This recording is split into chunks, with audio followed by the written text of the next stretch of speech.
पहले तो प्रणाम सभी को, स्वागत है आपका आपके अपने परिवार पीजे प्लेनेट में। तो जैसा कि सीआरपीएफ ट्रेड्समैन के आपके एडमिट कार्ड आ चुके हैं। ट्रेड्समैन, टेक्निकल या वाइनियर जितनी भी वैकेंसीज थी सबके एडमिट कार्ड आ गए हैं। होप्सो आपने डाउनलोड कर लिए होंगे और वहाँ पे डेट भी आपको पता चल गई होगी कि किस डेट में आपका जो फिजिकल है, मेडिकल है या फिर आपके ट्रेड टेस्ट हैं, ये सब होने वाले हैं। और इस चीज़ को हमने पहले ही बताया था, जब ये चीज़ें स्टार्ट नहीं हुई थी तभी हमने बता दिया था। नोटिस जो आए थे कि इस डेट से ये सब स्टार्ट होने वाली हैं और वही रहा, डेट से स्टार्ट भी हुई हैं। अब इन सब चीज़ों को छोड़ें तो आगे की चीज़ों पे बात करें तो इसमें सीआरपीएफ का जो आपका मेडिकल कैसे होना है या फिजिकल कैसे होना है, इस पर हम पहले ही वीडियो बना चुके हैं, तो उसे दोबारा से बताने की ज़रूरत नहीं है। लेकिन अब मेन पॉइंट रह जाता है कि आपका जो डॉक्यूमेंट डीबी में जो चेक होंगे या आपको फिजिकल के टाइम पे लेके जाने हैं वो कौन कौन से होंगे। तो ये दोनों चीज़ों पर आज हम बात करेंगे कि फिजिकल पे आपको कौन से डॉक्यूमेंट लेके जाने हैं और डीबी में कौन से चेक होंगे। हालांकि ये सब चीज़ें एक साथ होनी है, लेकिन डॉक्यूमेंट जो है आपको पहले से प्रिपेयर करा के रखने पड़ेंगे और आपने रखे भी होंगे। कुछ लोगों के अभी नहीं होंगे तो उन पे भी हम बात करेंगे कि अगर आपके क्रूशियल डेट से पहले के डॉक्यूमेंट नहीं है तो फिर आपको क्या करना है, क्योंकि ये जो फॉर्म भरे गए थे वो 2023 में भरे गए थे और उससे पहले के डॉक्यूमेंट चाहिए। लेकिन अगर किसी के पास उस वक्त के डॉक्यूमेंट नहीं है तो उसे क्या करना है, तो उन सब बातों पर हम चर्चा कर रहे होंगे। तो चलिए स्टार्ट करते हैं वीडियो को।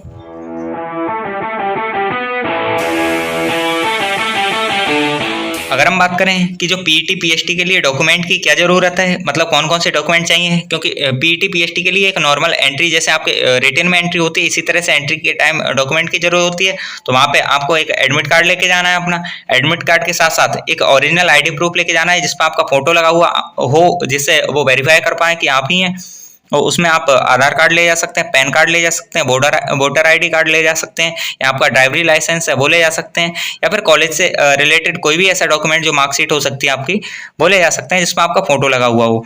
उससे ये आपका वेरिफिकेशन हो जाएगा। साथ ही साथ आपको 2-4 फोटो लेके जाने हैं अपने, जो वहाँ पे लगेंगे। कुछ फॉर्म फिलिंग होती है फिजिकल से पहले, तो उस सब में लगते हैं। तो ये सब चीज़ें लेके जानी है पीटी पीएचटी के लिए, और ये डॉक्यूमेंट आपको एंट्री कराएंगे वहाँ पे। तो पीटी पीएचटी जैसे लास्ट हो जाएगा, उसमें बाद में इन्होंने दे रखा है कि फिजिकल और ये सब चीज़ें होनी है, ट्रेड टेस्ट होना है। साथ ही साथ उसमें एक चीज़ और दे रखा है जो कि है आपका डीबी। तो उसमें जो डॉक्यूमेंट है वो भी देखेंगे।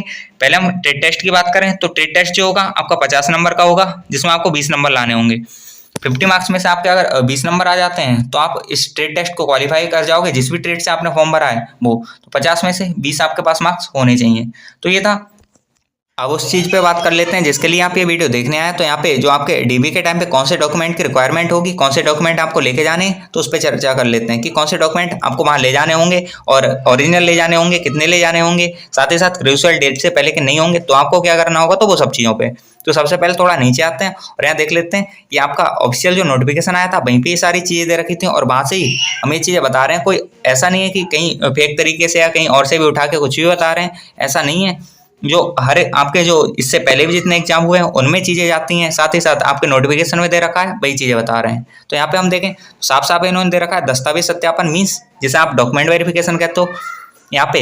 तो इन्होंने इसके बारे में थोड़ा सा बताया कि सीबीटी में जो पास होगा, सीबीटी मतलब कंप्यूटर बेस्ड टेस्ट, साथ ही साथ पीईटी पीएचटी में पास होगा, ट्रेड टेस्ट में पास होगा, तो इन सब चीज़ों में जो पास हो जाएंगे उन्हें आपके आगे के फेज के लिए चुना जाएगा, जो कि है दस्तावेज सत्यापन। अब आगे हम बात करें तो इन्होंने दे रखा है कि अभ्यर्थियों को सलाह दी जाती है कि भर्ती में वो केंद्र पर पहुंचने से पहले अपने मूल दस्तावेज को तैयार कर ले और उन्हें मतलब साथ लेके आए। साथ ही साथ ये इन्हें मूल दस्तावेज दे रखे हैं कि मूल दस्तावेज लेके आने, और मूल दस्तावेजों के अलावा यहाँ पे एक चीज़ और दे रखी है कि उनकी स्वयं प्रमाणित जो फोटोकॉपी है वो भी लानी है, मीन्स आपको फोटोकॉपी करा के लेके जानी है। साथ ही साथ ऑनलाइन जो आपके डॉक्यूमेंट हैं ओरिजिनल वो भी लेके जाने हैं। अब ये है कि कितनी आपको ये फोटोकॉपी लेके जानी है, तो आप जितने भी डॉक्यूमेंट हम बताएंगे उनकी 2 कॉपी करा के लेके आना, मीन्स 2 सेट लेके आना। वैसे तो एक ही सेट चाहिए होता है उन्हें, लेकिन दूसरा सेट इसलिए जैसे पहले सेट में अगर कोई प्रॉब्लम हो जाती है या कोई भी डॉक्यूमेंट खराब हो जाता है तो उसमें जो सेकंड सेट आप यूज कर सकें, इसलिए। अब थोड़ा आगे चलते हैं और बाकी चीज़ें। अब यहाँ पे इन्होंने दे रखा है कि भौतिक सत्यापन कुछ नहीं है, बस ये है कि आपके जो ओरिजिनल डॉक्यूमेंट हैं वो बस देखते हैं कि कौन कौन से ओरिजिनल डॉक्यूमेंट आपके पास हैं, जो मांगे हैं वो हैं या नहीं है, और उसकी फोटोकॉपी रख लेते हैं। तो ये सब चीज़ें। अब यहाँ पे क्या क्या चाहिए वो देख लेते हैं।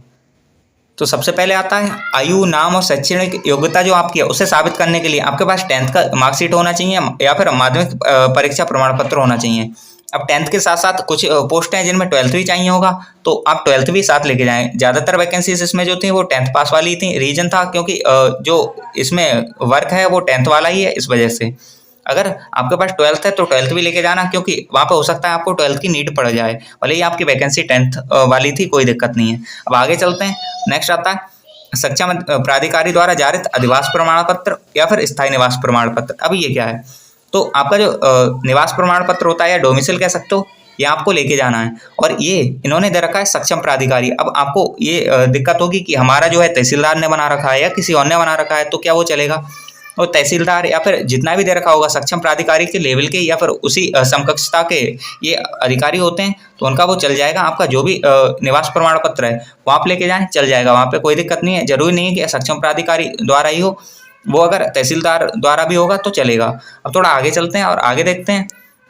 यहाँ पे और चीज़ दे रखी है, यहाँ पे दे रखा है नोटिस संलग्नक में निर्धारित प्रारूप में सेवारत रक्षा कार्मिकों के प्रमाण पत्र। तो जो सेवारत रक्षा कार्मिक हैं या फिर कह सकते हो डिपार्टमेंटल हैं, उनके जो प्रमाण पत्र हैं वो लगेंगे। साथ ही साथ जो एक्स सर्विसमैन है उन्होंने फॉर्म डाला होगा, तो उनके जो जितने भी डॉक्यूमेंट लगते हैं, कह सकते हो आपका प्रमाण पत्र जो भी मांगा जाता है वो लगेगा। साथ ही साथ अगर आप आरक्षण में छूट चाहते हैं, आरक्षण चाहते हैं या फिर कह सकते हो आयु में छूट चाहते हैं, जैसे ओबीसी को, एससी को, इन लोगों को, एसटी को एज में छूट मिलती है, साथ ही साथ रिजर्वेशन भी मिलता है, तो इनके लिए जाति प्रमाण पत्र होना चाहिए जो बताएगा कि आप इस जाति से हैं, तभी तो आपको उस जाति का जो रिजर्वेशन है या फिर कह सकते हो आरक्षण है वो मिलेगा। तो उसके लिए आपके पास जाति प्रमाण पत्र होना चाहिए।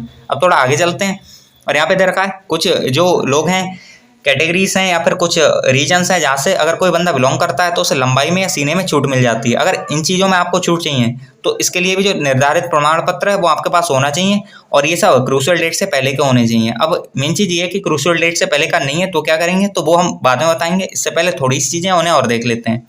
तो आगे दे रखा है यहाँ पे कि जो दंगा पीड़ित थे या फिर उन क्षेत्रों से आते हैं या आश्रित मतलब जितने दंगा पीड़ित क्षेत्रों से आते हैं या दंगा पीड़ित आश्रित जो आवेदक हैं, उन्हें जो जिला कलेक्टर या जिला मजिस्ट्रेट कह सकते हो आप, उससे प्रमाण पत्र बना हुआ होना चाहिए और वो वहाँ पे चेक करेंगे इस चीज़ को।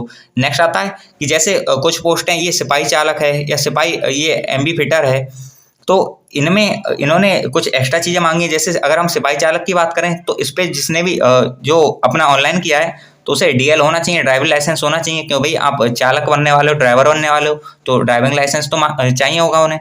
ऐसे ही सेम ये दे रखा है कि एमएमबी अगर फिटर के पद पे आपने कोई भी मतलब फॉर्म भरा है तो उसमें आईटीआई आपके पास होनी चाहिए और इसका प्रमाण पत्र होना चाहिए। साथ ही साथ इन्होंने जिसका अनुभव प्रमाण पत्र मतलब एक्सपीरियंस सर्टिफिकेट मांगा है वो भी होना चाहिए। अब कुछ पोस्ट हैं, ट्रेड हैं जिनमें इन्होंने सर्टिफिकेट मांगे थे, तो वो सर्टिफिकेट आपके पास होने चाहिए, उनके बारे में बात कर लें थोड़ा सा। तो कुछ ट्रेड के ट्रेड टेस्ट के लिए कुछ सर्टिफिकेट चाहिए होते हैं जो कि जारी करती है एनएचडी या फिर आप कह सकते हो राष्ट्रीय कौशल विकास एजेंसी। तो जिस पोस्ट ट्रेड में आपके सर्टिफिकेट मांगे हैं तो आपके पास वो एक्सपीरियंस सर्टिफिकेट मांगे हो या किसी भी तरह के सर्टिफिकेट मांगे हो वो आपके पास होने चाहिए। तो बस ये था, तो ये कुछ डॉक्यूमेंट थे जो आपको ले जाने हैं। अब क्वेश्चन आता है कि 2023 में जो फॉर्म भरे गए थे और उस टाइम क्रूशियल डेट जो थी वो दे रखी थी फॉर्म के लास्ट डेट से पहले की डेट। अब अगर ये लास्ट डेट जो होती है वो डेट, अब अगर इससे पहले के डॉक्यूमेंट आपके पास नहीं है तो आपने क्या करना है, तो आपने करना कुछ नहीं है। वैसे तो आपके पास जो डॉक्यूमेंट है वो पहले के ही होने चाहिए, लेकिन अगर नहीं है इन केस तो आपने क्या करना है, नोटरी करा लेनी है, एक एफिडेविट बनवा लेना है। ये तहसील से बन जाता है आसानी से, कोई वकील बना देगा जो नोटरी हो वो कर देगा, और उसमें वो लिख देता है कि ये जो फला बंदा है मतलब जो इंसान है आवेदक है वो इस चीज़ का मतलब इसका डॉक्यूमेंट पुराना नहीं है, अभी का डॉक्यूमेंट है, लेकिन जितनी भी चीज़ें सही हैं ट्रांसपेरेंसी के साथ इसने और हम इसे अच्छे से जानते हैं, वो ये सब चीज़ें लिख देता है। इससे आपका जो डॉक्यूमेंट के साथ जब आप डॉक्यूमेंट दे रहे होंगे भले ही क्रूशियल डेट के बाद का हो, आप पे देंगे तो वो समझते हैं इस चीज़ को, और जो स्टाफ होता है वो मान लेता है। कुछ जगह नहीं भी मानते हैं लेकिन 90% वो मान लेते हैं। तो स्टाफ पे डिपेंड करता है कि आपके डॉक्यूमेंट लेता है या नहीं लेता है। वैसे जहाँ तक है ले लेते हैं, कई सारे जो आपके सेंटर्स होते हैं वहाँ पे ले लिया जाता है ऐसे। तो आपने यही करना है, अगर क्रूशियल डेट से पहले के डॉक्यूमेंट नहीं है तो एक एफिडेविट आपको बनवा के तैयार रखना है। अब जितने डॉक्यूमेंट नहीं है क्रूशियल डेट से पहले के उन सब के लिए आप एक एफिडेविट बनवा लेना, वरना फिर आपको वहाँ पे दिक्कत हो सकती है। तो ये सब चीज़ें थी। अब इन ब्रीफ हम थोड़ा सा बता देते हैं कि जो डॉक्यूमेंट है वो कौन कौन से चाहिए। तो आपने ये तो समझ आ ही गया होगा, हाई स्कूल इंटर की मार्कशीट होनी चाहिए आपके पास, 10th और 12th की मार्कशीट, सर्टिफिकेट होना चाहिए अगर सर्टिफिकेट अलग से बन रहा है तो, साथ ही साथ आधार कार्ड होना चाहिए, ये ऊपर नहीं बता पाए थे हम, एक आईडी प्रूफ होना चाहिए आपके पास, आधार कार्ड, साथ ही साथ 4-5 फोटो लेके जाना आप, और ये कास्ट सर्टिफिकेट या फिर ईडब्ल्यूएस से हैं तो ईडब्ल्यूएस सर्टिफिकेट। ऐसा ऊपर भी बताया था कि अगर आप जिस कास्ट से बिलोंग करते हैं उसका आप रिजर्वेशन ले रहे हैं या फिर ईडब्ल्यूएस जो जनरल में रिजर्वेशन देता है और उससे बिलोंग कर रहे हैं तो आपके पास ये होना चाहिए। और ये फाइनेंशियल ईयर जो भी दे रखी होती है उसके हिसाब से होना चाहिए, साथ ही साथ क्रूशियल डेट उसमें दे रखी थी उसके हिसाब से हो। साथ ही साथ नेक्स्ट आता है आपका डोमिसाइल सर्टिफिकेट, जो कि आपके पास होना चाहिए। नेक्स्ट पॉइंट पे हम बात करें तो जितनी भी ट्रेड में सर्टिफिकेट मांगे हैं, अब वो एक्सपीरियंस से रिलेटेड हो या किसी भी तरह के, तो आपके पास होने चाहिए। इसके अलावा आप एक्स सर्विसमैन हैं या फिर आप डिपार्टमेंटल हैं, तो उनके भी आपके पास सर्टिफिकेट होने चाहिए। तो ये सब कुछ सर्टिफिकेट थे। हो सकता है इसमें कुछ चीज़ें छूट गई हो। अगर आपको लगता है ऐसा कि कोई भी चीज़ छूट गई है, तो आप हमारे टेलीग्राम पे हमें बता सकते हैं। कमेंट बॉक्स में खुला है कमेंट बॉक्स, वहाँ पे आप बता सकते हैं ये सब चीज़ें। और बाकी आप हमसे Telegram, YouTube, WhatsApp, Facebook, Twitter जहाँ भी जुड़ना चाहते हैं जुड़ सकते हैं। ये मैंडेटरी नहीं है, लेकिन अगर आपका मन है तो आप जुड़ सकते हैं। और एक चीज़ और इम्पोर्टेंट रह जाती है कि इसके जो फिजिकल है और बाकी जो आपका मेडिकल है, उस पर हम वीडियोस बना चुके हैं। उनके लिंक आपको कमेंट बॉक्स में मिल जाएंगे, साथ ही साथ आपको डिस्क्रिप्शन में भी मिल जाएंगे। वहाँ से आप उनसे एक्सेस कर सकते हैं, वीडियोस को देख सकते हैं और होपफुली आपको उससे हेल्प मिलेगी। तो बस आज की वीडियो में इतना ही, और मिलते हैं किसी नेक्स्ट वीडियो में। आपका लास्ट तक देखने के लिए बहुत बहुत शुक्रिया, और नेक्स्ट वीडियो में कुछ नई इन्फॉर्मेशन के साथ मिलेंगे। ऐसी हम वीडियो लाते रहते हैं, तो आप चाहें तो चैनल को सब्सक्राइब कर सकते हैं। धन्यवाद।